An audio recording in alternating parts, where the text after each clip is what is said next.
Diste Doces, o endereço mais doce da cidade. Temos salgadinhos, embalagem descartável, produtos para confeitaria, padarias e artigos para festas em geral. Entregamos a domicílio na cidade e povoados próximos. Rua Doutor José Gonçalves de Gouveia Lima, 1286, Centro de Porto da Folha. Fones 3349-1025 e 99900-5194. Organização Edmilson e Família.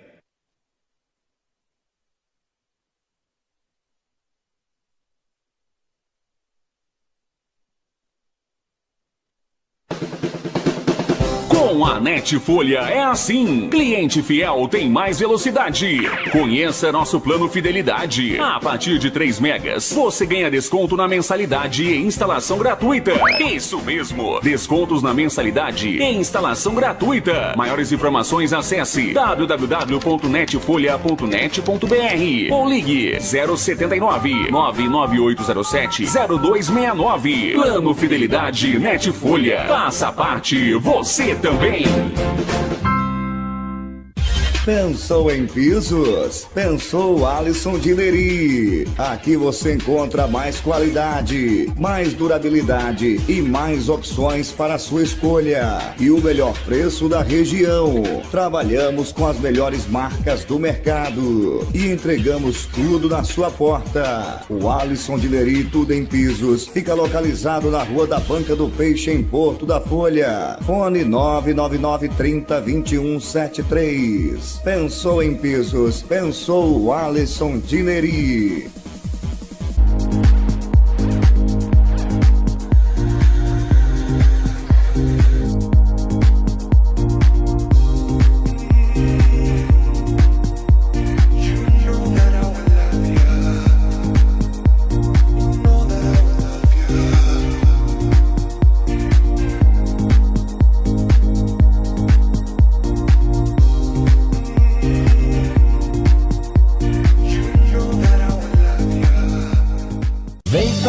É bom, atendimento sem igual. Trabalhamos com amor pra você. Vem pra Pamela Calçados, vem cá. Estamos juntos contigo pra garantir e confirmar a qualidade que você espera. Pamela Calçados, aqui é o seu lugar. Pamela Calçados, Pamela Calçados. Só estou completo se estou em Porto da Folha. Idenilson de Albuquerque é sergipano de Porto da Folha. É licenciado em História pela UFS e Matemática pela UNIT Sergipe. Pós-graduado em Gestão de Políticas Públicas em Gênero e Raça pela UFS. Ensino e Pesquisa da Matemática pela UNIT Sergipe. E em Ciências Políticas pela AVM, Faculdade Integrada do Distrito Federal. Além de escritor, Idenilson de Albuquerque é um apaixonado pelo esporte e está sempre apoiando os eventos esportivos. Os filhos, Porto da Folha, querem te ver.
Boa noite, estamos iniciando mais um programa TVN Rural, diretamente dos estúdios da TVN aqui do Porto da Folha.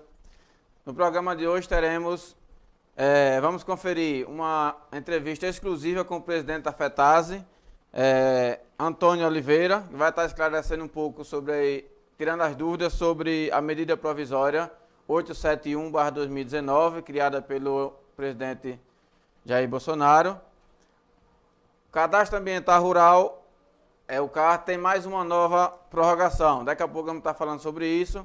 Teremos ainda a entrevista com o Denício de Albuquerque, onde ele vai estar falando sobre os perigos da barragem hidrelétrica aqui em Sergipe, falando um pouquinho o modo de vida do povo sertanejo e falando um pouco dos seus futuros livros, os que ele já escreveu e alguns que vão estar escrevendo, possivelmente lançados ainda em 2019. E Denilson de Albuquerque é sergipano, porto-folhense. Apesar de ter nascido em Itabi, com 2 anos de idade ele vai para a cidade, deixa a cidade. Na sua infância e adolescência ele sempre viveu aqui no sertão, né? Foi para Aracaju, morou em Socorro, São Cristóvão. Estudou na Escola Federal de Sergipe, prestou serviços ao Banese, prestou serviço também a DESO. Trabalhou como professor na Secretaria de Educação do Estado. Trabalhou como eletricista na Prefeitura de Propriá. Em 2013 ele ingressou como funcionário da Chesse, trabalhando em Paulo Afonso. Em 2017 ele volta para Sergipe, a qual trabalha até hoje na hidrelétrica de Xingó. Reside aqui em Porto da Folha e em Candé de São Francisco. Além desse trabalho, o Denilson também é licenciado em Matemática pela UNIT e em História pela UFES, Universidade Federal de Sergipe, pós-graduado em Ensino e Pesquisa da Matemática pela UNIT, em Gestão de Políticas Públicas, em Gênero e Raça pela UFES e em Ciências Políticas pela AVM, Faculdade Integrada do Distrito Federal. É escritor de alguns livros, autor do livro Política para Salvar o Brasil, além de vários textos e artigos publicados. Está previsto também para 2018 o lançamento de 2 livros, a qual vamos estar tratando um pouquinho 2019. Aqui no programa. Então, daqui, provavelmente em 2019 ele vai estar tratando desse livro, vai estar publicando para nós esse livro, que mais ou menos o tema será a realidade do sertão sergipano e a realidade do Rio São Francisco. Denilson, boa noite. Seja bem-vindo ao nosso programa TVN Rural. É uma honra imensa ter você aqui, por ter aceitado o nosso convite e estar aqui falando um pouquinho dos seus conhecimentos para o nosso sertão, para o homem do campo, que está lá na pontinha e muitas vezes sem informação. Então, muito obrigado por ter aceitado o nosso convite. Seja bem-vindo à TVN Rural.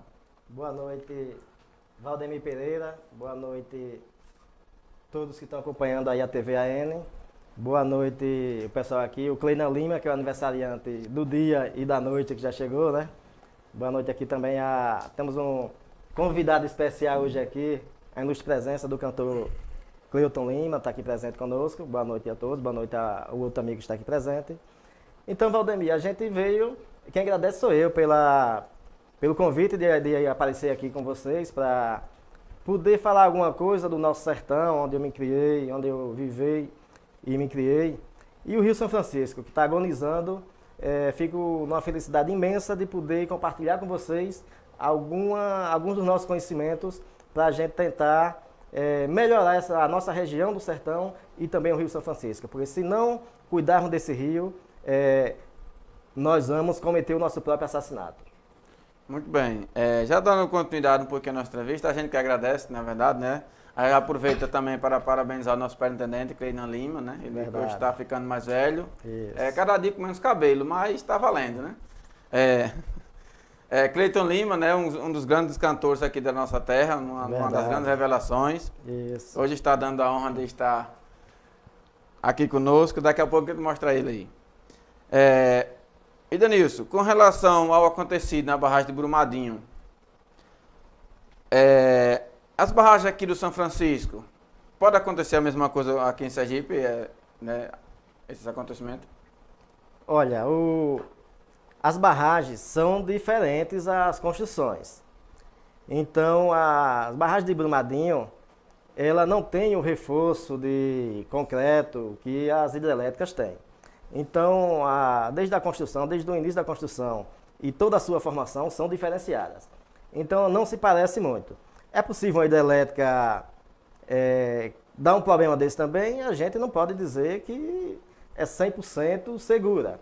Mas como eu conheço as hidrelétricas do Rio São Francisco, a grande parte, então eu sei que é muito reforçada. E tem também acompanhamento, de supervisionamento sobre a barragem, para acompanhamento diário, para ver se há algum risco. Então, as barragens hidrelétricas elas são bastante seguras nesse sentido. Uma das diferenças é que a barragem tem comportas, a hidrelétrica. A outra lá de Brumadinho não tem. Então, se houver algum risco que possa se perceber antecipadamente, então é possível e é viável que se abra uma comporta. Por exemplo, a hidrelétrica de Xingó, ela tem 12 comportas, dividida em duas partes, de 6 em 6. Então, é utilizada mais 6 comportas e as outras 6 é mais uma segurança. Então, essas 6 últimas comportas nunca foram utilizadas, porque nunca foi necessária.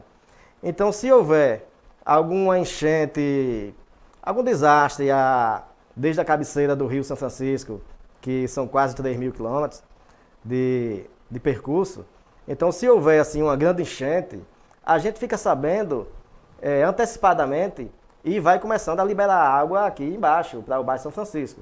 Vai começando a liberar aos poucos. E quando chegar a enchente, o reservatório já está mais ou menos esvaziado e aí vai liberando aos poucos através da comporta. Então, mas é a própria comporta que pode causar algum risco, porque a comporta ela é mecânica. Então, ela é aberta, fechada. Então, é possível que através da comporta se dê um problema.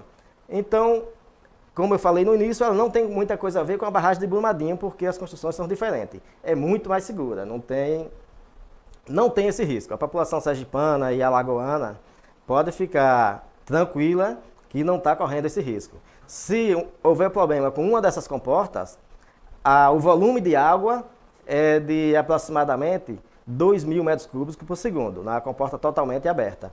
Esse volume ele pode causar algum estrago logo no início, na margem do rio, em Canidé e Piranhas, nessa faixa aí de 3, 4 quilômetros. Depois o rio começa a enlarguecer e não vai ter mais esse problema. Então, o que é que a gente aconselha? O risco é muito pequeno ou quase zero, tende a zero. Agora, o que é que a gente aconselha? E já aconteceu casos. É que a população, como o rio está com a vazão mínima, 550 metros cúbicos por segundo, a população vai invadindo, vai fazendo campos de futebol, vai fazendo bares na margem do rio, vai ocupando aquilo que é do rio. Não é um espaço seguro. Então a população vai se arriscando, as autoridades não fiscalizam e a população vai invadindo o leito do rio. Por exemplo, no momento está seco, mas aquele espaço é do rio, é o leito do rio. Aí quando vem uma enchente, ou uma comporta dessa pode dar problema, aí cria-se problema nessa área que é ocupada, que é o leito do rio. Então o ideal é que não se ocupe essa parte do rio. O ideal era como já tem pelo sul do país, em Furnas, uma vez por ano, as comportas são abertas totalmente, somente para alertar a população qual é o leito do rio, para a população ninguém construir nada ou ficar às margens do rio ocupando o que não é dele, ocupando o que é do rio. Então o risco é esse. Tirando isso, se cada cidadão ou cidadã tiver esse cuidado de não invadir o leito do rio, então não há risco nenhum, a hidrelétrica é bem segura, pode ficar despreocupado que não há esse risco, como aconteceu em Brumadinho. Então, a população aqui abaixo das hidrelétricas pode ficar preocupada que não há esse risco da barragem estourar, como vai acontecer lá. Né? Tranquilamente. O máximo é abrir uma comporta. Meu coração fica mais tranquilo, que a gente está abaixo aqui, né, de repente. Isso. Né? O máximo que pode acontecer é abrir uma comporta. Aí, por uma comporta, não dá para fazer estrago e provocar grandes problemas. Sobre a hidrelétrica de Xingó, você como estudioso na área e funcionário da Chess, a empresa quem comanda, quem opera a barragem, quais os benefícios e os malefícios a construção dessa barragem trouxe para a população? Olha, Valdemir, tudo que se mexe com a natureza traz algum problema. Por exemplo, se na construção da rodovia transamazônica, claro que era um benefício para escoar os produtos agrícolas. Claro que era um grande benefício para a sociedade, mas causa alguns problemas, por exemplo, na fauna e na flora. Então, agora voltando para o nosso caso, a hidrelétrica também causa esses problemas. Por exemplo, problema de alagamento em alguns locais, Algumas cidades foram transferidas de local, como Canindé de São Francisco mesmo foi uma. Na Bahia e Pernambuco tiveram várias também, povoadas. Então, há problemas nesse sentido. No caso aqui de Xingó para Foz, diminuiu-se o nível do rio de antes da hidrelétrica. Mas, como era, ninguém pode viver sem essa modernização. Precisa-se do serviço de energia elétrica. Como é que a empresa e o governo federal podem compensar isso aí?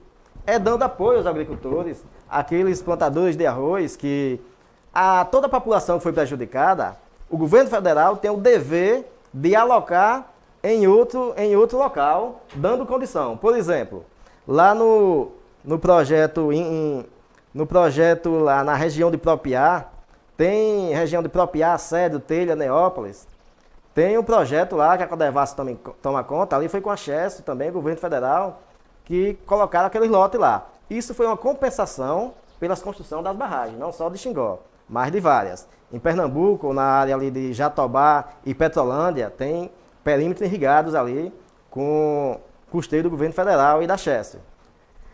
Isso são compensação. Se ela dá um prejuízo em algum local, mas ela compensa de outra forma. O projeto lá, o mais famoso, um dos mais famosos do Brasil, lá em Petrolina, também teve essa participação também do governo federal.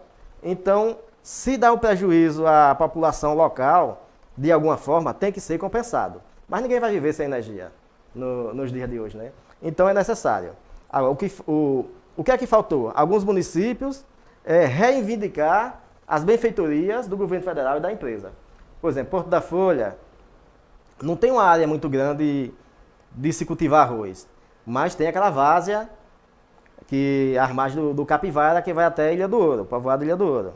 E tem outros pontos. Gararu tem umas lagoas menores, tem outros pontos. Então, o que falta é a classe política cobrar do governo federal, com apoio do governo estadual e das prefeituras também, para poder fazer investimentos e pegar a água do próprio rio, que diminuiu o nível, para poder irrigar as plantações. Isso é o que falta. Então, de uma certa forma, ela trouxe mais benefícios do que malefícios à população, né? Sem dúvida, porque ela tem ajudado a muitos agricultores e tem fornecido energia elétrica para a região toda do Nordeste e agora para o Brasil todo também. Por que a hidrelétrica de Xingó não libera sua vazão suficiente para manter o nível do rio São Francisco sempre alto? Boa pergunta aí, Valdemir. Isso também eu acompanhei aqui na TVAN, na quinta-feira passada, o Dr. Vone Brito, veterinário de Gararu, foi entrevistado do programa de Carlos Hora aqui na TVAN, e eu acompanhei onde ele falou também dessa questão da vazão mínima, que era para a Chesf, a hidrelétrica Xingó, liberar no mínimo de 1.300 metros cúbicos por segundo. Realmente, ele estava certo. Eu acompanhei e aproveitando também a sua pergunta, um dos benefícios também do controle das águas das hidrelétricas, da Chesf, é justamente fazer esse controle. Por exemplo, se não houvesse as hidrelétricas, a enxurrada tivesse uma chuva muito forte desproporcionalmente. Viesse a grande enxurrada, ela ia passar aqui arrasando muita coisa, como já teve outras, né? Inundando a cidade, como já inundou Propiá várias vezes. A prainha de Telha sempre é inundada, a prainha do Povoado de Saúde em Santana de São Francisco também. Mas a cidade de Propiá já foi várias vezes inundada. Então, porque não tinha esse controle. Vinha a enchente e passava direto. Onde ela pegava um local mais baixo, ela inundava. Hoje não. Quando tem a enchente, aí se as barragens não estiver preparada para segurar toda essa água da enchente, eles vão liberando aqui para o Baixo São Francisco aos poucos. E quando a água vai chegando a água e vai saindo, antes já começa a ir saindo. Então, é controlada. É controlada. Se vai chegando a água, ela vai saindo aos poucos. Agora, por que 550 metros cúbicos por segundo? Que é a vazão mínima que o rio já teve. Hoje ela está com 700. Por que essa vazão de 550? Ela está com essa vazão porque o reservatório de Sobradinho, que é o principal reservatório do Brasil e um dos principais do mundo, tem 215 metros de extensão por seu leito e numa média de 10 quilômetros de largura. Tem pontos que dá 22. Então, o reservatório de Sobradinho está com 30% de sua capacidade normal. Então, se a vazão precisou ser diminuída, isso é com o apoio da Agência Nacional de Águas, do IBAMA, os órgãos do governo federal em conjunto que tomam essa decisão. Então, ela foi diminuída porque não adianta colocar 1.300, que era um valor navegável, bem navegável para o Rio São Francisco, para deixar um bom volume, ou aumentar disso 2.000, 3.000 metros cúbicos por segundo, se vai secar o Lago do Sobradinho.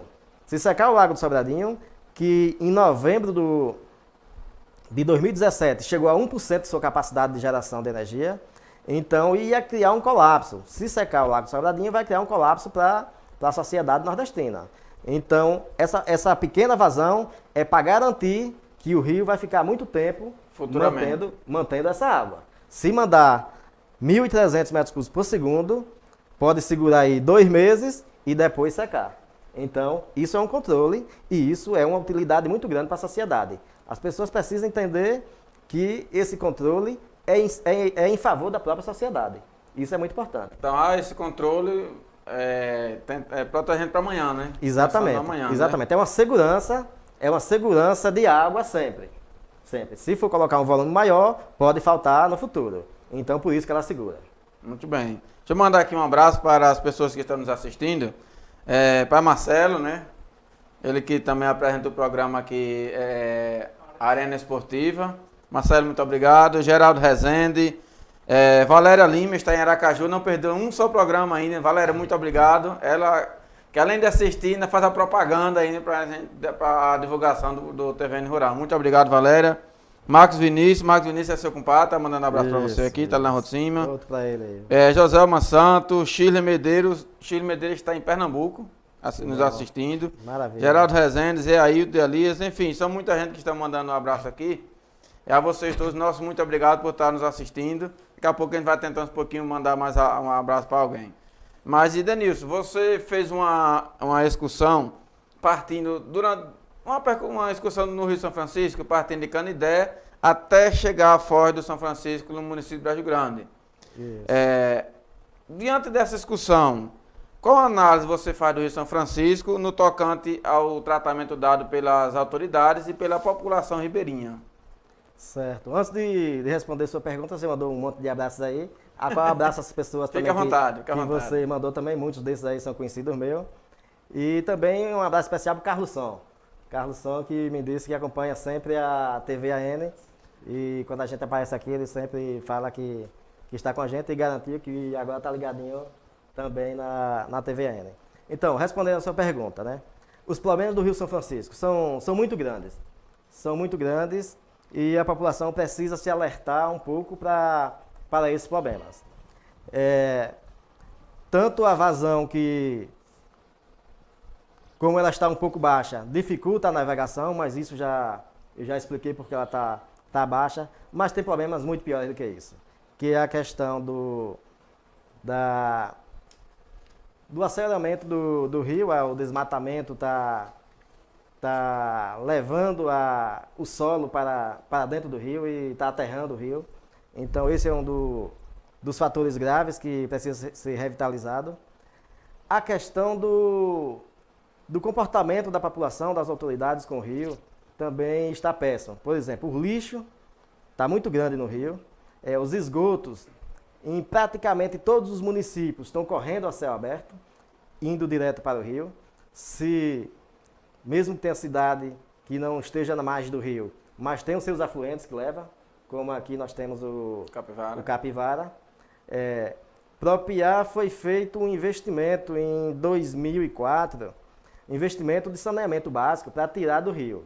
Só que por divergência lá da classe política, do prefeito, com o DESO, tal, e esse nunca funcionou a contento esse sistema de esgoto sanitário. E lá está continua despejando esses dejetos no rio. E outra situação, tão ruim como os esgotos, que está indo praticamente todos os municípios de Sergipe e Alagoas, também os agrotóxicos estão indo para o rio. Então a gente está tomando água de esgoto e de veneno.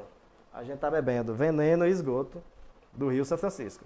E uns pontos que a gente percebe mais claramente onde há essa questão de veneno entrando no rio é lá em Canidé, mais ou menos 2 córregos no lado da pista que desce da cidade para a prainha. De um lado e de outro tem um córrego, cada lado tem um córrego e esses córregos estão contaminados com agrotóxicos das lavouras dos projetos Califórnia e Jacaré-Curituba e estão despejando no Rio São Francisco. Essa é uma triste realidade. Tem outros pontos também, por exemplo, como a captação de água aqui da adutora do Alto Sertão, que ela está, e dos carros-pipas aqui de Porto da Folha que pega em Ilha do Ouro,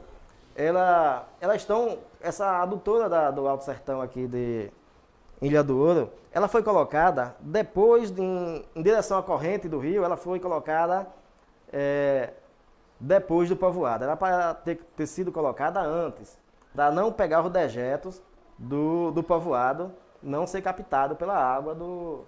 Você está recebendo de forma errada, né? Exatamente. O local da adutora está errado. Está errado. E a captação da água dos carros-pipa. Era para ser antes do povoado e está sendo depois. Então, era para ser depois do Capivara. Está sendo do lado direito do povoado, era para ser do lado esquerdo. E para se fazer essa mudança precisa um projeto muito grande. É muito dinheiro para mudar, né? Dos governantes. Mas deveriam ter visto antes. Ou os governantes coletarem os esgotos de Ilha do Ouro para não deixar ir para o rio. Que esse também era um papel que deveria ser feito, não só de Ilha do Ouro, mas todos os municípios ribeirinhos que não estão tendo esse cuidado. Então isso realmente entristece e, mais do que isso, adoece a nossa população. Verdade. O nosso horário é um pouquinho corrido, vamos para os comerciais, vamos agradecer aí o nosso programa TVN Rural, tem um apoio especial de João Joaquim dali na França, o Sindicato dos Trabalhadores Rurais. Mas antes nós temos aqui uma notícia sobre a prorrogação do Cadastro Ambiental Rural, conhecido como CAR. O CAR ele é um instrumento do Código Florestal Brasileiro, que regula o uso do solo e a conservação da floresta, tem como finalidade fornecer informações de áreas de preservação permanente, de reserva legal, de remanescentes florestais e vegetação nativa das propriedades rurais. O prazo para a inscrição terminaria em 31 de dezembro de 2018, mas com a medida provisória 867 de 2018, de dezembro de 2018, ela foi prorrogado.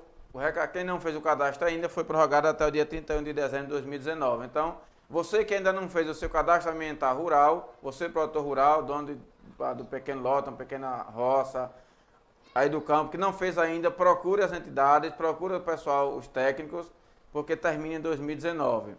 Inclusive, nós já alertamos vocês que algumas linhas de financiamento, por exemplo, os bancos, os cartórios, já vêm exigindo o recibo da inscrição do CAR, do Cadastro Ambiental Rural, para algumas negociações ligadas às propriedades rurais, mesmo ainda tendo o prazo a se vencer. Ele já vem exigindo uma forma de vocês estarem fazendo. Então, é um documento que garanta a vocês que realmente são da terra. E quem não se inscreveu ainda foi prorrogado até dezembro de 2019. Então, vocês têm mais um ano para estar buscando as informações e se cadastrando no CAR, onde vão ter mais benefício. Então, na volta, nós vamos estar falando com o Edenilson, dando continuidade à nossa entrevista, falando um pouquinho sobre os livros e que ele escreveu, que ele vai estar escrevendo e pretende lançar ainda em 2019. Voltamos já.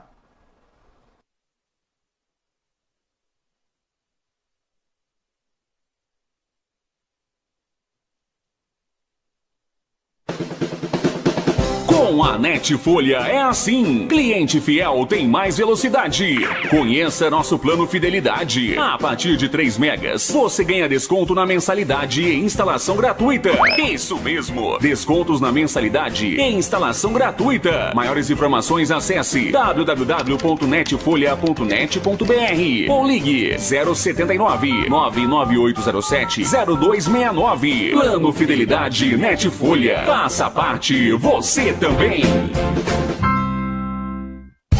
Tradição que gera confiança. Hipermercado JM. Há 30 anos oferecendo qualidade, respeita o consumidor e o melhor preço. Confira as ofertas da semana. Preço, variedade e atendimento imbatíveis. Faça suas compras e não se preocupe, entregamos em domicílio e você não paga nada por isso. É o orgulho da nossa terra. Hipermercado JM, prazer em servir, satisfação em atender.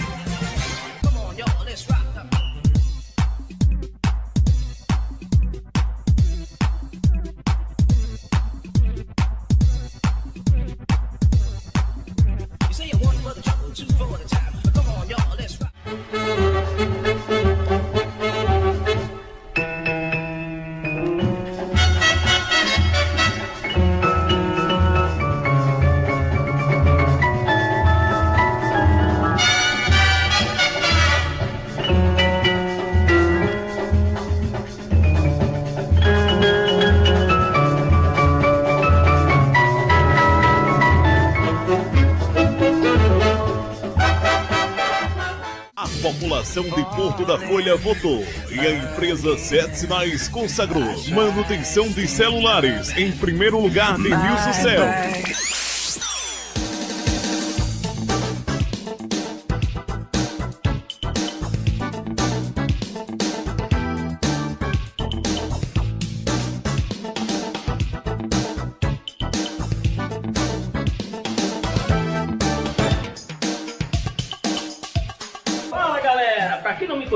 O meu nome é Wellington, sou apresentador do canal no YouTube Otaku Fosse BR. E se você é como eu, que curta essas maravilhas orientais, desde já eu convido a todos vocês a conhecer aí o nosso canal e se inscrever e também fazer parte da nossa família, falou?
Estamos de volta com o programa TVN Rural, entrevistando o Denis de Albuquerque, ele que é funcionário da Chess e um grande escritor e conhecedor do nosso Rio São Francisco. Está dando o prazer e a honra de muitas informações voltadas sobre o tema. Daqui a pouquinho teremos a entrevista que o presidente da FETAS, Antônio de Oliveira, ele concedeu uma entrevista exclusiva para o jornal TVN falando sobre a medida provisória 871 de 2019. Daqui a pouquinho nós vamos passar a reportagem com ele. E Denilson, você, além de funcionário da Chess, também é um grande estudioso e já escreveu alguns livros, né? Na verdade escreveu tem vários artigos, vários textos escritos, publicados aí. Escreveu o livro Política para Salvar o Brasil, a qual já estou lendo ele, estou na fase de conclusão, não li ainda todo, mas estou lendo. E já deixo aqui o convite a quem não leu, quem não adquiriu o livro ainda, procure, porque é um livro muito bom, você vai entender muito sobre a política no nosso Brasil. Mas você está pretendendo lançar agora em 2019 2 livros, né? Um falando sobre o sertão, né? O sertão sergipano, e um sobre o Rio São Francisco. Sobre o Rio São Francisco você já falou quase o livro todo aqui, né? Muitas coisas.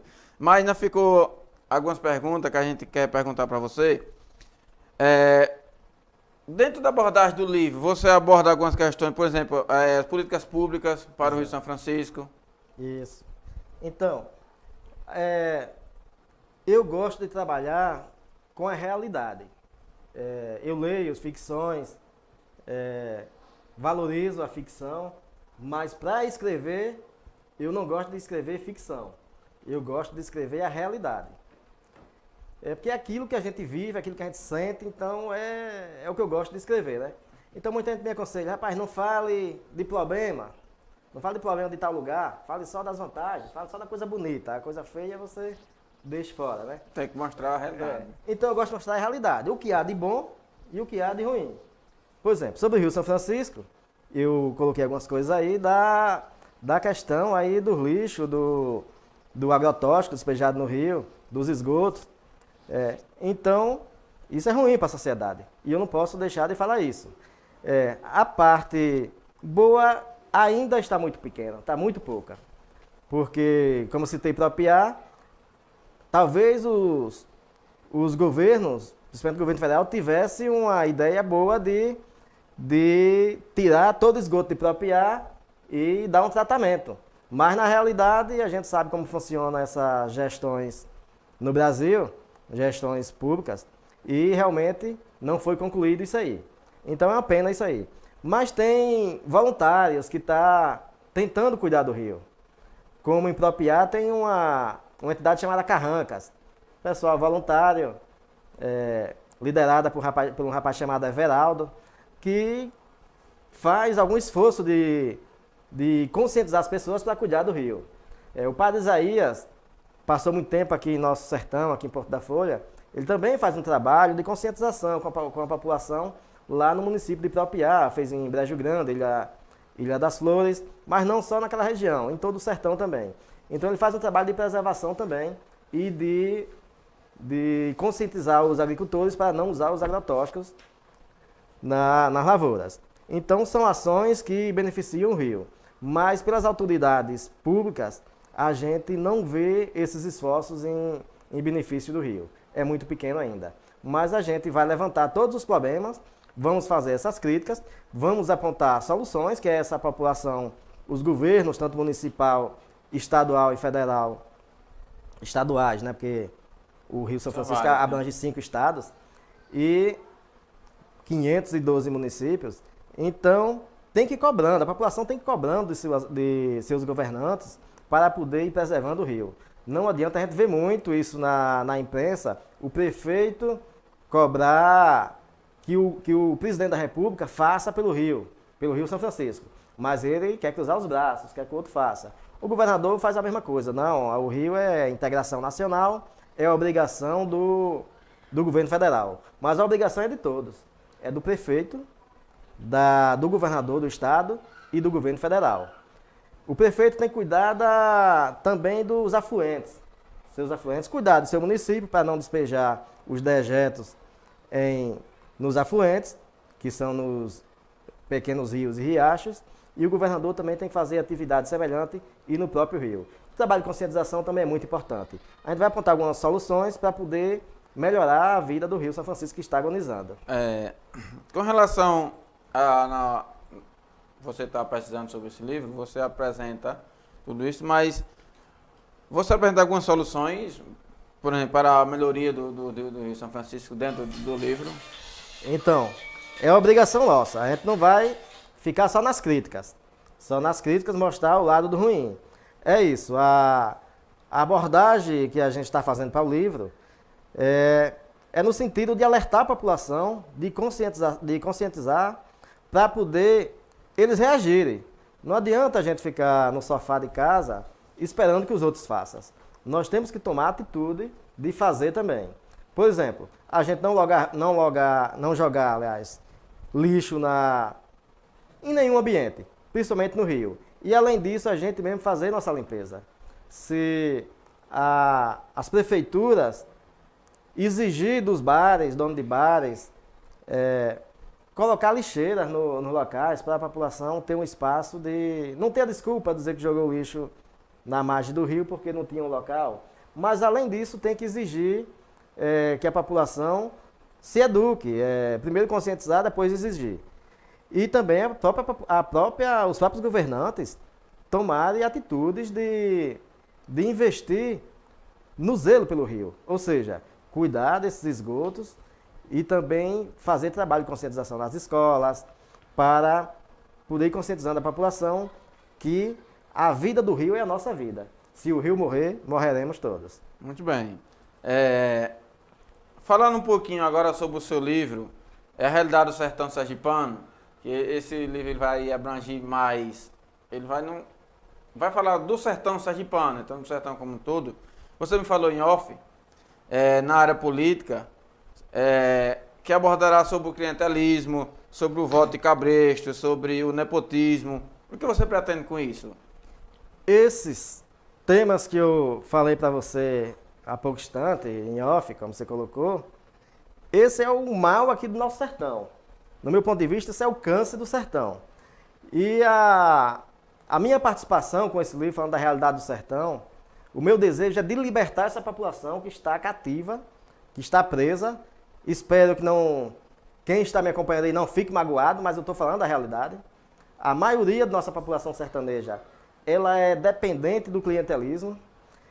Muitos porque não sabem, não têm uma consciência e são explorados, mas na verdade a grande maioria são dependentes desse clientelismo. A nossa contribuição maior, o nosso desejo, o nosso esforço é de libertar essa população. Se a gente for comparar com aquela alegoria da caverna de Platão, o nosso sertão, o pessoal está preso na dependência e sem encontrar uma saída. É preciso que alguém tenha coragem, que a gente está tendo, e vamos deixar isso muito claro no nosso futuro livro, para esse ano ainda, é de libertar essa população, mostrar que está errado.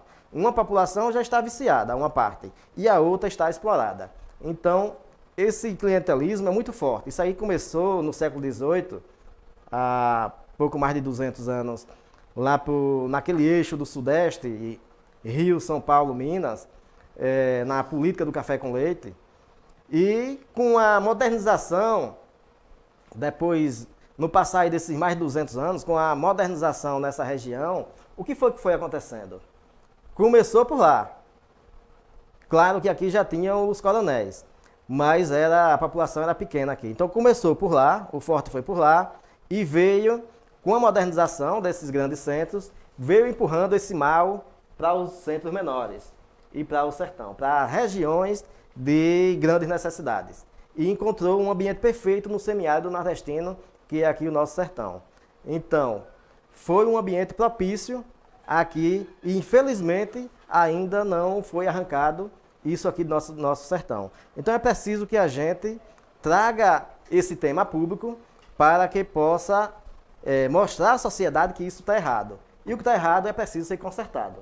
Então, a gente vai fazendo muitas críticas às autoridades políticas, porque é quem mais submete a população necessitada aos caprichos deles em torno de dar alguma esmola em troca de voto. Isso fica caracterizado o clientelismo, que é você oferecer alguma vantagem ao eleitorado para conseguir o voto, e o voto de cabresto é a classe política dominar o cidadão a vida inteira, mandar ele votar em quem ele quer, porque está submissa a ele. Isso é uma triste realidade do nosso sertão e a gente vai combater fortemente isso aí. Você vai tratar vários temas, mas um deles, assim, que chama um pouquinho a atenção, é sobre os artistas e escritores sertanejos. Como você trata essa questão dentro do livro? Porque, assim, é um tema que muitas vezes não é reconhecido, né? Mas Exato. Você está trabalhando isso dentro do livro. Como você trata essa questão?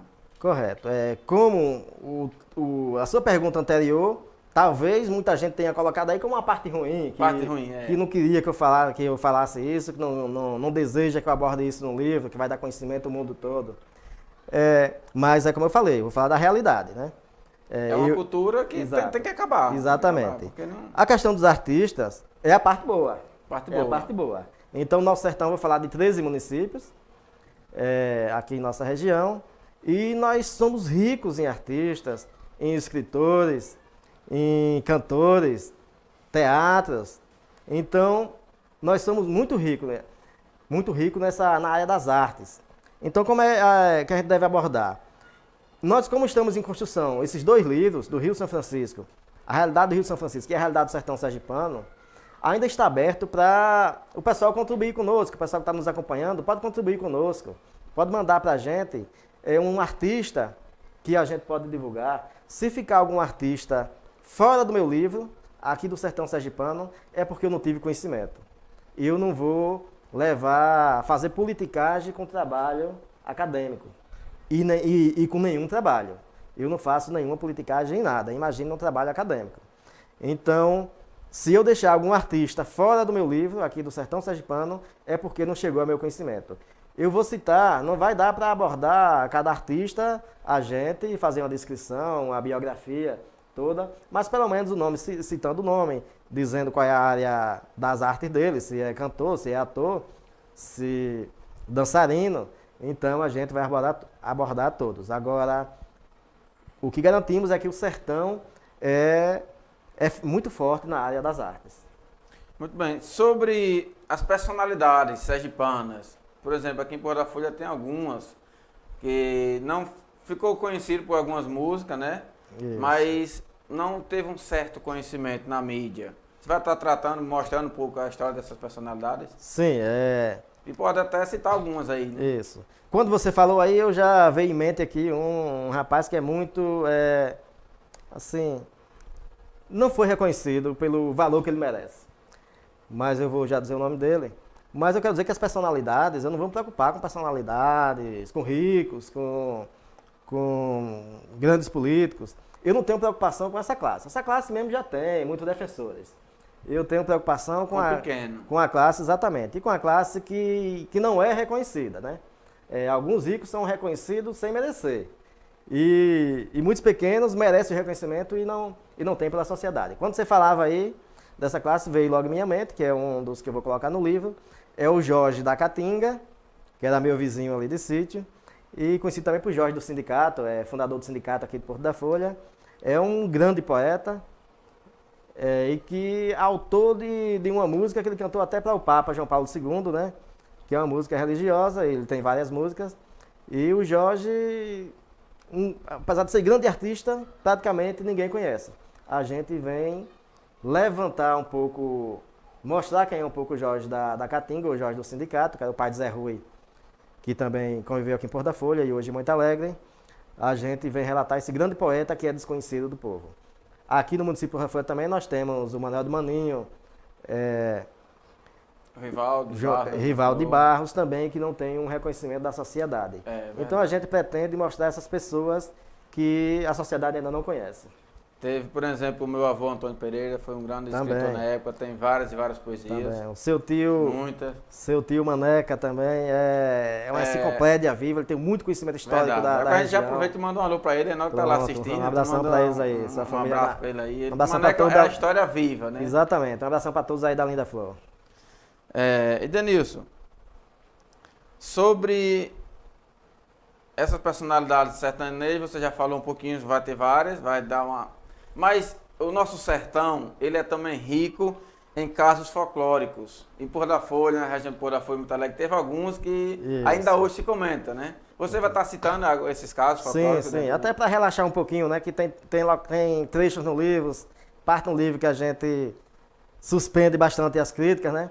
E até para relaxar um pouquinho, a gente vai colocar alguns fatos que o pessoal conta aí. Uns coloca como lenda, outros como mito, e a gente vai ver como organizar, mas a gente tem o caso de João Valentim, em Monte Alegre, né? Agora em 2018, soubemos de um caso ali perto do Matuto, de um rapaz que se encontrou com o tipo lobisomem.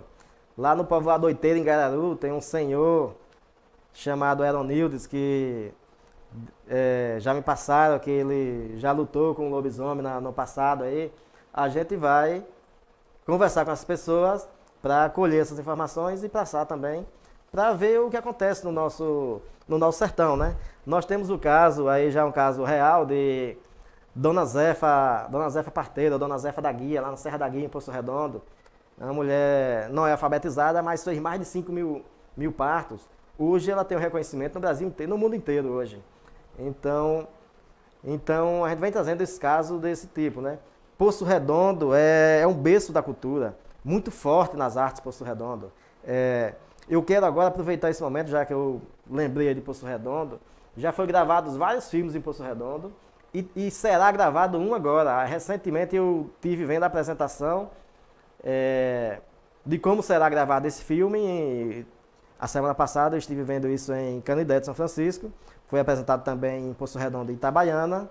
Aí eu aproveito e sugiro aqui a Secretaria de Cultura, Turismo, não sei como é. Educação aqui.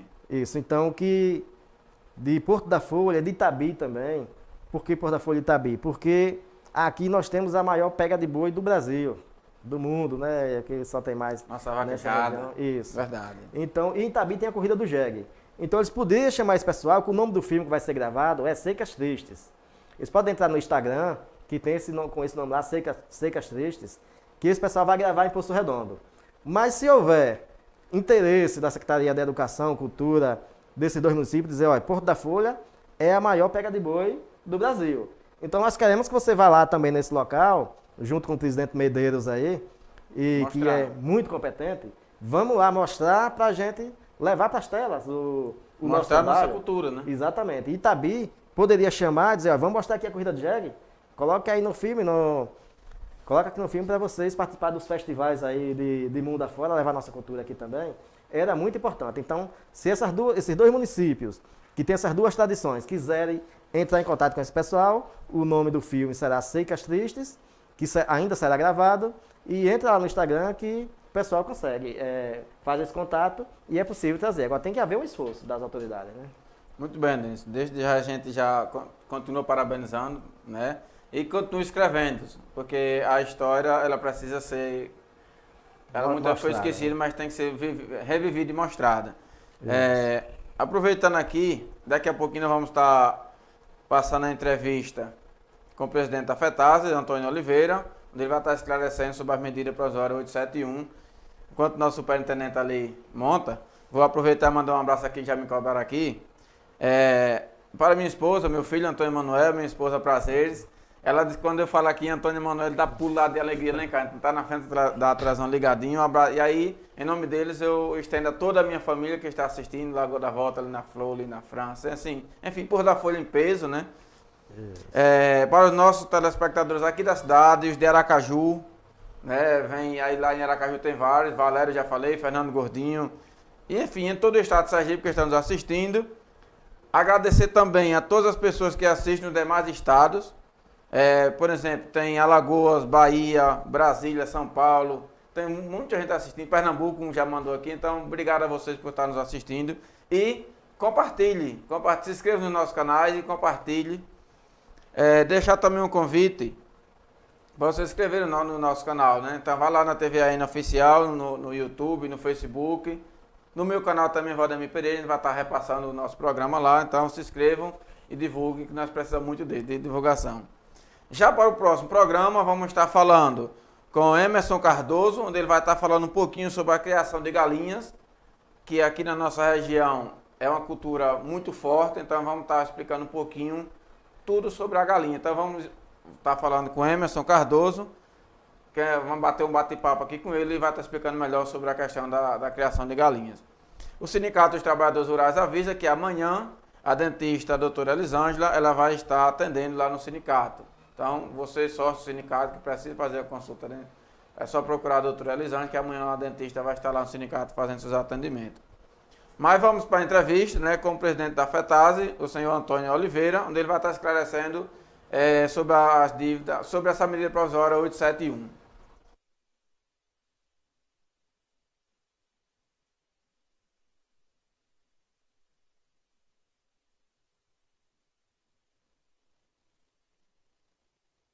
A Previdência hoje, do jeito dessa PEC que o governo soltou aí, é para tirar os direitos dos trabalhadores. Na verdade, ela vem para fazer uma análise nas aposentadorias dos trabalhadores, qual já estão aposentados, e também no salário de maternidade. Essa revisão que eles querem fazer é uma revisão de cortar direito. Igualmente, você vê o salário de maternidade das meninas que ganham neném e tem direito a 4 meses pelo salário maternidade, ele hoje, antes ela precisava comprovar 10 meses antes da criança nascer. Hoje ele está dizendo que tem que ser 24 meses antes da criança nascer. Então quer dizer que é para dificultar os benefícios que vêm da área rural para os trabalhadores e trabalhadoras rurais de nosso estado.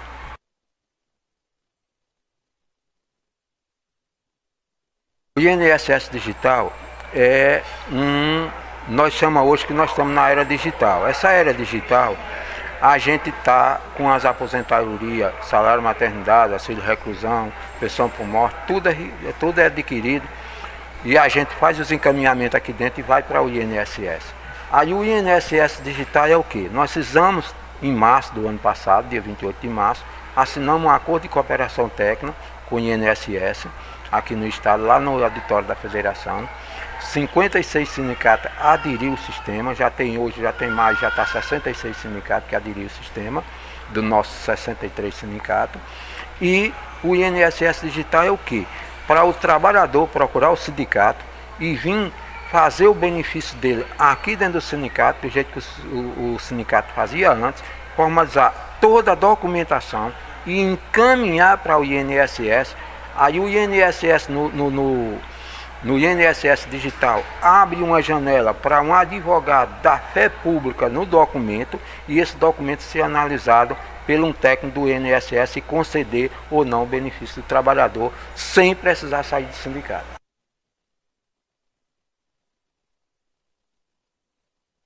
Essa DAP ela estava para vencer agora dia 28 de fevereiro e aí ele prorrogou para mais 2 anos. A DAP já vinha, é um documento que já vem desde 2006, emitida pelos sindicatos. Muitos sindicatos emitem essa DAP. Quem é para emitir essa DAP é a DEAGO. Mas eles têm uma deficiência de atender todos os trabalhadores, muitas vezes eles só atendem se o sindicato tem uma declaração. Então a gente começou a fazer essa declaração de DAP. E aí, junto com isso, ela vai ser transformada pelo cadastro do agricultor. Aí, era para vencer agora em fevereiro. Aí ele prorrogou por mais 2 anos. A DAP vai sair feita pela DEAGO e também pelo sindicato, que eu sempre digo que o pessoal do sindicato não desista de fazer a declaração, não desista de representar seus trabalhadores, que o verdadeiro representante dos trabalhadores é o sindicato.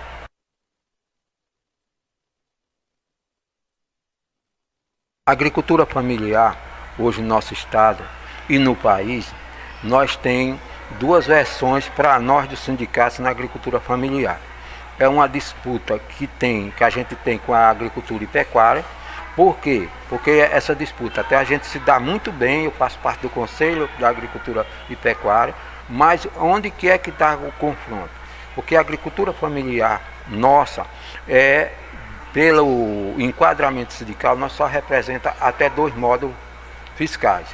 E pela agricultura familiar, a lei da agricultura familiar, se eu não me engano, é 11.326, se eu não me engano, ela dá o direito de nós representar até 4 módulos.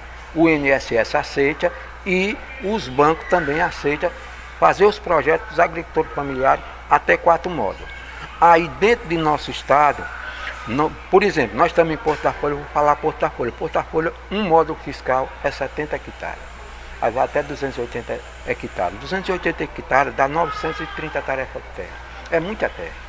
E aí, mas se essa pessoa trabalha com um grupo familiar, como está dizendo, na agricultura familiar, se trabalha com um grupo familiar, tem direito a um benefício. Agora, se ele paga empregado, aí ele passa a ser empregador, aí é onde tem um impacto com o pecuário, porque pecuária apresenta os empregadores. Então, a agricultura familiar, nós pega de quem não tem terra até quem tem até 4 módulos fiscais de terra. Quem não tem terra faz o contrato de comodato e trabalha explorar a terra dos outros com contrato de comodato e é considerado agricultor familiar.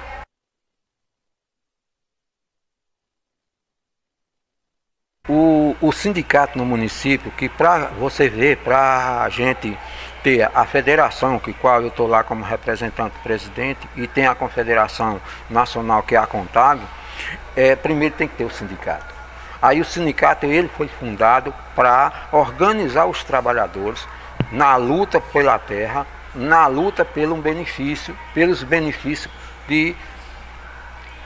políticas públicas. E aí, com isso, a gente faz essa discussão e representando o sindicato. Então, o sindicato, com a representação que eles têm dos trabalhadores, o sindicato pode cobrar, os trabalhadores virem aqui, cobrar do representante do sindicato, e o sindicato ir até a prefeitura, dizer ao prefeito o que os sindicatos estão sentindo lá na base, se é falta de água, é falta de estrada, é falta de apoio lá naquela roçada que ele tem, pode até não ter condições de ir, que a estrada está muito ruim, e a gente verificar que eles também podem fazer isso. Não é só os vereadores que têm direito de fazer isso. Nós, como representantes do sindicato, a gente tem direito também de fazer isso. E os trabalhadores virem para o sindicato, se associar, pagar suas contribuições, que é de obrigação dentro do sindicato. Ninguém é obrigado a nada, é uma obrigação social do nosso trabalhador vir para o sindicato. Muita gente, voltando um pouquinho para trás, muita gente diz, o sindicato não me aposentou. Digo para você, sindicato não aposenta ninguém. O sindicato encaminha a documentação para você ser beneficiado. Passe essa mensagem para os trabalhadores, que quando eles for declarar, principalmente os trabalhadores que têm terra, quando eles for declarar o ITR deles, o CCIR deles, eles declarem que a família trabalha junto com eles nas propriedades. Se tem contrato de comodato com alguém também, declare que tem comodatário trabalhando na terra, que é para quando eles fornecerem esses documentos para alguém pegar um benefício lá na frente, não ter cruzamento de dados, que ele não informou que tem alguém trabalhando nas terras deles. E agradecer a vocês pelo apoio e pela confiança da gente fazer essa entrevista com vocês.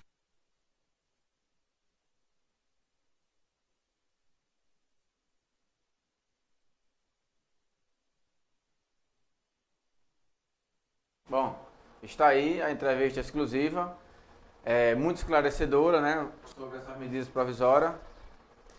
Voltando agora um pouquinho para o meu colega Denilson.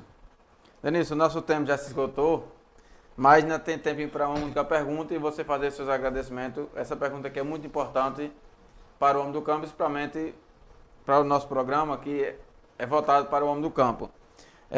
Você falou um pouquinho sobre o livro Sertão, a realidade do sertão sergipano, e você aborda como você aborda dentro do livro a questão na área da saúde para a população e assistência técnica para o pequeno produtor rural. Isso. Antes eu quero mandar um abraço aí para minha esposa, que é Meire de Zé Velando, e minha filha Yara, que estão assistindo lá em Canindé de São Francisco, e a todos que estão nos acompanhando aí. Um grande abraço a todos também. A assistência técnica, a gente ainda está acompanhando todos os 13 municípios que eu vou citar no livro aqui da região do Sertão. Mas as informações que a gente já teve de algumas é que só tem, nas secretarias de agriculturas municipais, a gente só tem mais alguma formação com funcionários em Porto da Folha, Poço Redondo e Canindé de São Francisco. Nas outras, que a gente acompanhou, só tem o secretário ou secretária sem nenhum funcionário. Então, o próprio Vone Brito falou no programa aqui na semana passada na TVAN, que em Gararu não tem nenhum funcionário, não funciona em hipótese nenhuma a Secretaria de Agricultura lá no município. Isso é lamentável para o agricultor, né? Aqui em Porto da Folha, as informações que a gente tem é que existe 5 funcionários, mas um pediu afastamento, uma agrônoma, e temos o nosso amigo Tony Dalhadoro, que foi eleito presidente do sindicato aqui dos servidores do município, talvez se afaste. Mas esses funcionários também, as informações é que tem o quadro funcionário, mas não tem a logística para poder realizar o trabalho. Por exemplo, não tem transporte, não tem GPS, câmera fotográfica, então fica inviabilizado também o trabalho de campo. Então, realmente, as agriculturas municipais, aqui desses 13 municípios, também deixa muito a desejar para o atendimento ao agricultor. No estadual, aqui a gente tem mais próximo aqui a Endagro. Tem a Secretaria de Agricultura a nível do estado, mas tem a Endagro. A Endagro também, aqui em Porto da Folha, tem nos 13 municípios, ela se faz presente, mas aqui em Porto da Folha, na área técnica, temos 2 funcionários. Então, é muito pouco para o município. E eu lembro de o ano passado, numa exposição aqui agropecuária em Porto da Folha, um cidadão do povoado Linda Flor, também em Porto da Folha, veio solicitado um veterinário aqui da Indagro, que estava presente, para fazer uma cirurgia numa teta da vaca que estava derramando todo o leite pelo um corte que pegou em uma teta. E simplesmente o veterinário disse que não poderia ir porque não tinha combustível nos automóveis da Indagro. Então isso é lamentável que isso aconteça com o nosso agricultor, né? Na seca de 2016-2017, a Secretaria da Agricultura do Estado não deu a assistência de ração animal aos trabalhadores aqui do sertão. Quando veio chegar essa assistência, a chuva chegou muito primeiro e o pasto já tinha nascido. Ou seja, a ração que veio pela Secretaria de Agricultura do Estado não havia mais necessidade. As sementes também chegaram atrasadas. Então isso também a gente vai combatendo para que esses fatos não se repitam mais. A nível federal, quem tem que cobrar são as autoridades políticas do nosso Estado, que o Ministério da Agricultura faça investimento como o Canal do Sertão, que é de muita importância, o Canal do Sertão Sergipano, que é de muita importância. Já pegaram muito dinheiro com projetos e já ganharam muitos votos com esse Canal do Sertão, mas nenhuma obra foi iniciada. A Lagoa já tem um canal muito grande lá, por sinal. Outra coisa que a Lagoa leva vantagem é a lixeira, que não está na pergunta, mas em Alagoas não tem mais lixão a céu aberto. Sergipe, a cada palma a gente encontra isso. É outra desvantagem. Então, na agricultura, a gente vê essa defasagem muito grande. Na saúde, na zona rural, é pior ainda, porque dificilmente você encontra em algum povoado, nesse sertão todo, uma ambulância à disposição do povoado. Então, isso é lamentável. Não me venha algum prefeita dizer que não tem condições de botar a ambulância nos povoados, porque isso não dá para aceitar, né? Então, os vereadores locais também não têm interesse que tenha ambulância no local deles, porque é aquilo que a gente falou no início do programa, o tal do clientelismo. Se a população tiver uma ambulância à disposição no posto de saúde e o posto de saúde funcionando, a população não vai precisar ir para a casa do vereador ou do líder político atrás de um transporte particular. E se não for para a casa deles, eles não vão poder submetê-las ao voto. Então, isso é o que existe muito no sertão. Não tem nos povoados, não tem as ambulâncias, porque eles querem permanecer fazendo o clientelismo para a população ficar submetida sempre politicamente a eles. Isso é um fato também muito lamentável em nossa região do sertão. Muito bem, Denício. Assim que você lançou esse livro, gostaria de você estar aqui presente também, vir aqui no nosso programa para apresentar o livro para os nossos produtores, né? Esses dois livros que acho que vai ser de grande importância para a nossa região e para a história do Brasil como um todo, né? Mas infelizmente, o nosso tempo já foi. Gostaria de agradecer mais uma vez pela entrevista, por ter nos dado a honra de estar aqui falando um pouco das suas experiências. E deixa para você dar seus agradecimentos. Tá bem, Valdemir. Eu que agradeço pelo convite, Valdemir. Foi um prazer muito grande estar aqui com vocês, com o aniversariante do dia também, que é o Cleinan Lima, supervisor aqui dessa TVAN, e uma brilhante mente que mantém isso aqui, além da ideia que pegou com outros amigos e mantém o esforço também que ele faz no dia a dia, dedicar seu tempo para servir a sociedade. Então a gente também fica muito feliz de encontrar em nossa sociedade seres humanos dessa forma que pensem nos outros. Então isso é de grande valia para toda a sociedade. Então agradeço a todos pela paciência de ter nos acompanhado aí, a Valdemir por ter nos convidado também. E assim, muito feliz por estar aqui com vocês. Quando sair o livro, é claro que a prioridade é vocês. Mas eu quero dizer ao pessoal que está nos acompanhando que todos podem nos contribuir com esse livro, tanto sobre o Rio São Francisco como o Sertão Sergipano. Quem tiver qualquer contribuição de melhorias para o Rio ou para o Sertão, ou algum caso, como eu falei, qualquer tipo de caso assim, que a gente possa abordar no Sertão, passe para a gente. Se não quiser fazer um texto, pode mandar em áudio para mim, pode mandar no e-mail, de alguma forma, ou indicar alguma pessoa para a gente fazer a pesquisa também, se dizer, olha, tal fulano, tal pessoa é importante você conhecer a história e tal, que a gente vai lá no local, como eu vou lá na Serra da Guia falar com a dona Josefa, como eu vou em Gararu falar com o senhor Eronildes, a gente vai buscar as pessoas. Vou falar com o velho lá, o artesão com madeira em Nossa Senhora da Glória. Então, se tiver pessoas desse tipo assim, pode passar para a gente poder enriquecer o nosso livro e enriquecer a cultura do nosso estado. Muito bem, Denício. Muito obrigado mais uma vez. Eu que agradeço a todos. Só lembrando que para o nosso próximo programa teremos aqui a entrevista, né, um bate-papo com Emerson Cardoso, que vai falar sobre a criação de galinhas. Então não perca no próximo programa, você criador de galinha, né? Eu acho que todo mundo na região cria, né? Quem cria um boi, cria uma vaca, mas sempre cria uma galinhazinha que é na hora do lanche, a primeira que chega. Então, próxima terça vamos estar falando sobre tudo sobre a criação de galinha com o nosso colega Emerson Cardoso. Só lembrando que o nosso programa tem um oferecimento, assim, um apoio especial do Sindicato dos Trabalhadores Rurais, na pessoa de Marlene, da presidente do Sindicato Marlene. Temos ainda o apoio especial de João Joaquim, ali na França, né? Ele que também é um produtor rural, mas é conhecido como João do Povo, então eles são nossos fiéis patrocinadores, estão nos contribuindo para que o programa vá ao ar. E vamos encerrar hoje de forma um pouquinho diferente, com uma pequena reflexão e com uma frase. Vá aos encontros felizes.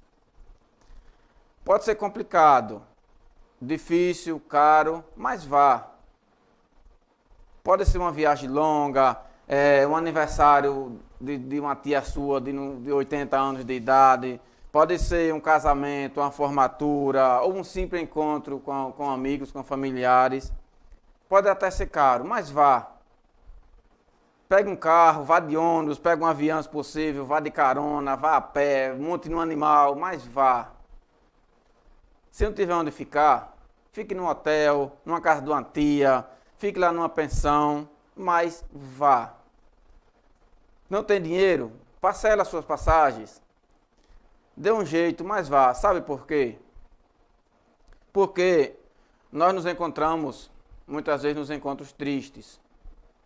Quando alguém morre, todos vão. Por protocolo, por obrigação, por dor. E aí sim a hora você irá. Você pode ir também, mas muitas vezes as pessoas só se encontram, só se esforçam para ir aos enterros. Pedem folga do trabalho, cancelam reuniões, transferem entregas, enfim.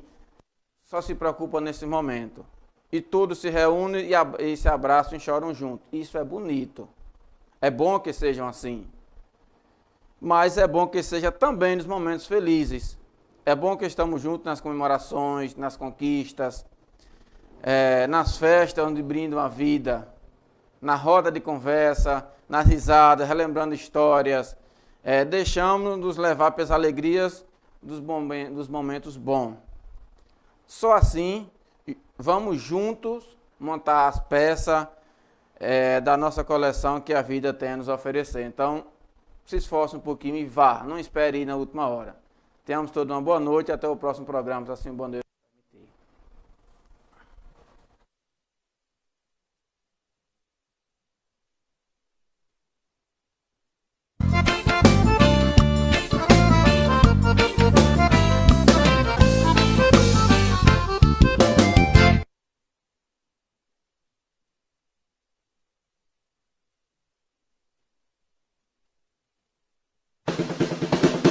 Com a Net Folha é assim. Cliente fiel tem mais velocidade.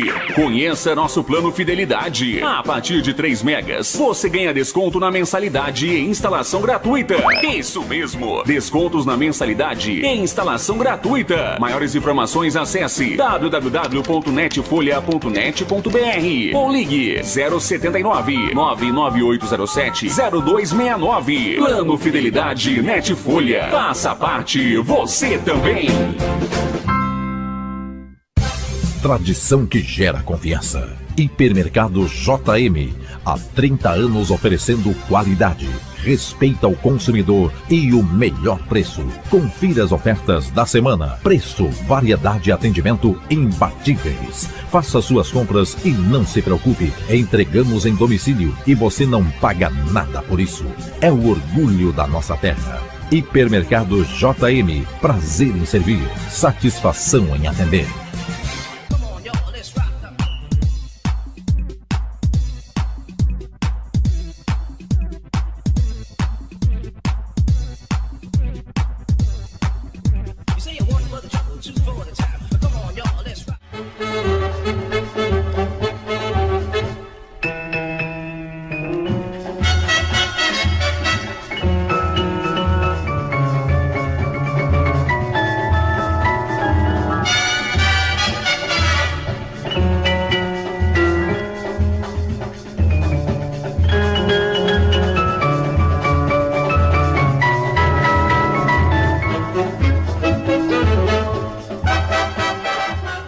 população de Porto da Folha votou e a empresa Sete Sinais consagrou manutenção de celulares em primeiro lugar de Rio Sucel.